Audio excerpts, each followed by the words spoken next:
It's colliding at the moment. Let's talk future. Let's talk future. Yep.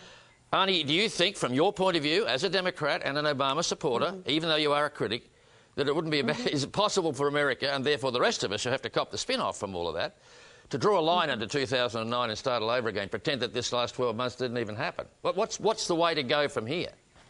If it's as bad as you guys are pointing out. What Barack Obama has to realize is that he's talked about consensus and bipartisanship. It ain't going to happen. So what he needs to do is he needs to lead. He needs to corral his Democrats. He needs to point to the American people and explain to them that things like health care reform are about job creation and about creating a safety net for all Americans that will save us money, take the pressure off of business, and ultimately create jobs. Peter wants to talk about jobs. Let's talk about jobs. But the government has a role to play in this, because we know that the healthcare system right now is draining the coffers of everyone and making us uncompetitive. Yeah. He has to walk away from the Republicans whose only answer is no, and he has to tell the American people, we need to resolve this, not just because I care about your health, but because I care about the underpinnings of this economy. He has to show leadership. He's been waiting for consensus. He ain't going to get it. Wake up and smell the coffee and start leading. The problem is he's leading us in the wrong direction. He's leading us over the edge of a cliff. We can't afford these grandiose health care programs. The country is already broke. This is just going to accelerate that. We are heading, the real economic crisis is in front of us. It's not behind us.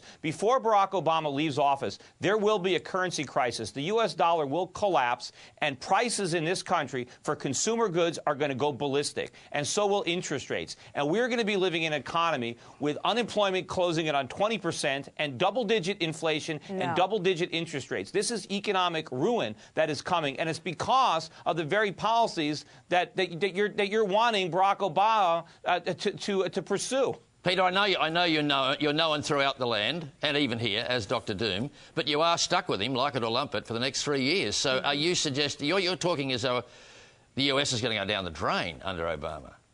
What's the alternative? Well, it is. That's the problem.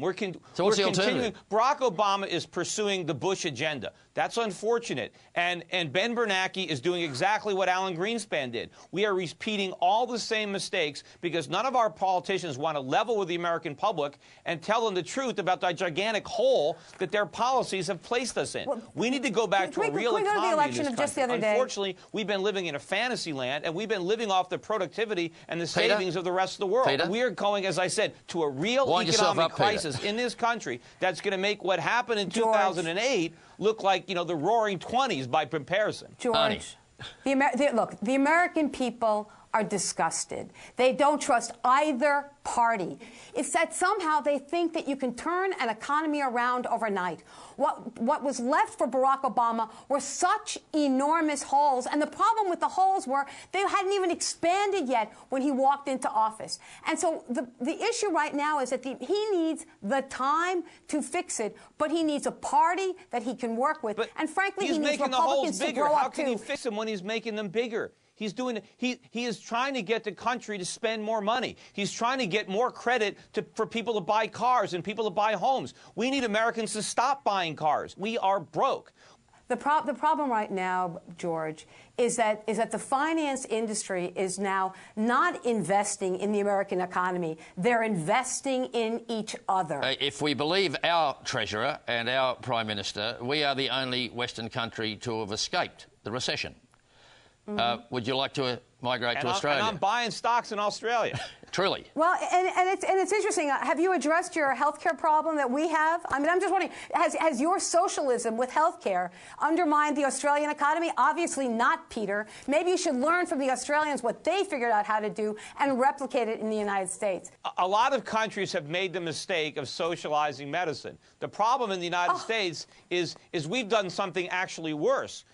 By subsidizing the insurance industry to the extent that we do, and by making health care part of employment, we've actually caused health care prices to go up even faster with our form of socialism than other parts of the other countries have with theirs. We could go on, clearly. It's just a terrible shame that neither of you have got an opinion to jangle between you.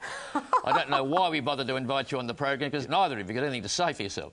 But thank you very much for bringing us up to date with a great year for Barack Obama. Clearly a great year so far as you're concerned, but we'll talk to you again. Ciao. So long.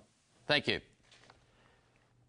Arnie Arnesen and Peter Schiff in conversation. That was me, by the way, the one in the middle, looking a bit bemused. Coming up, hundreds of World War I diggers exhumed in France, but can we ever unearth all those who died?